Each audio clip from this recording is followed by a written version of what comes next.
আজ আপনাদের সঙ্গে শেয়ার করব তালের একটি রেসিপি। চলুন আজ বানিয়ে দেখাবো তালের মালপোয়া। পুরো ভিডিওটা দেখুন আমি কিভাবে বানাচ্ছি। এখানে আমি 4 চামচ তালের পাল্প নিচ্ছি।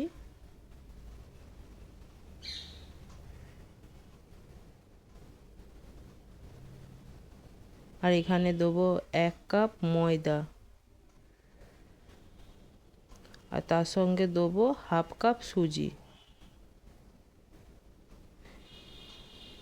এই কোয়ান্টিটিতেই আপনারা করবেন।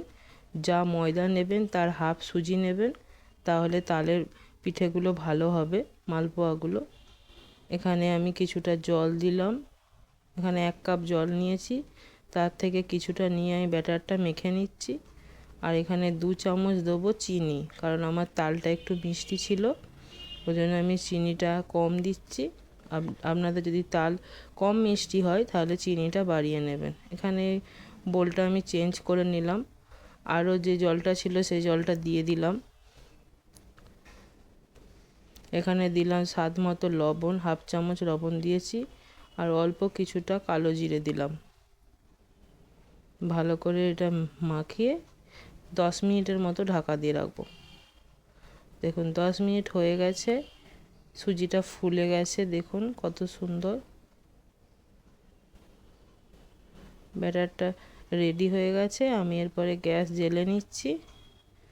একটা কড়াই বসিয়ে দিলাম। এখানে আমি সাদা তেল দেবো কিছুটা, মালপোয়াগুলো ভাজার মতো। আর মালপোয়াগুলো অবশ্যই ডুবো তেলে ভাজবেন। দেখুন কিছুটা মালপোয়া দিয়ে দিয়েছি, আর গ্যাসের ফ্লেমটা আমি মিডিয়ামে রেখেছি। এবারে ওপর থেকে আমি এরকম করে তেল একটু করে দিতে থাকবো, তাহলে মালপোয়াটা খুব সুন্দরভাবে ফুলে উঠবে। দেখতেই পাচ্ছেন আপনারা মালপোয়াটা কত সুন্দর ফুলে উঠছে।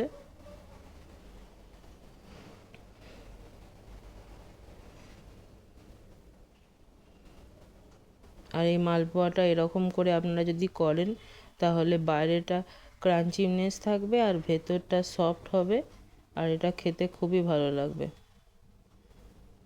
এরকম করে আরও কয়েকটা আমি ভাজবো, দেখুন আপনারা।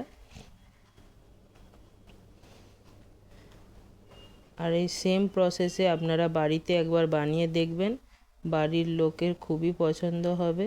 আর যাদের বাড়িতে গোপাল আছে তাদেরকে বলছি গোপালের প্রসাদে আপনারা এটা দিতে পারেন। লবণটা সেখানে অ্যাড করবেন না, কারণ ঠাকুরের ইয়েতে জানে অনেকেই যে লবণ চলে না দেয়া। দেখুন সব কিছু জন্মাষ্টমীর স্পেশাল এটা বানাতে পারেন আপনারা বাড়িতে।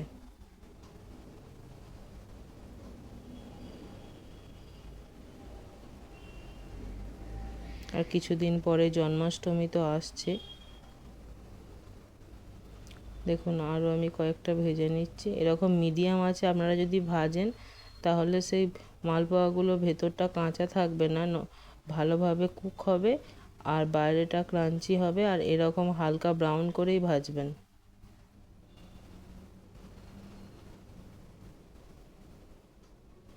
আমার সব মালপোয়াগুলো ভাজা হয়ে গেছে, আপনাদেরকে দেখাচ্ছি। দেখুন কত সুন্দর কালার এসছে। এবারে একটা আমি আপনাদেরকে ভেতরটা ইয়ে করে দেখাবো। দেখুন কত সুন্দর হয়েছে। একবার এরকম করে বাড়িতে বানিয়ে দেখবেন আর বাড়ির মানুষজনদের খাইয়ে দেখবেন।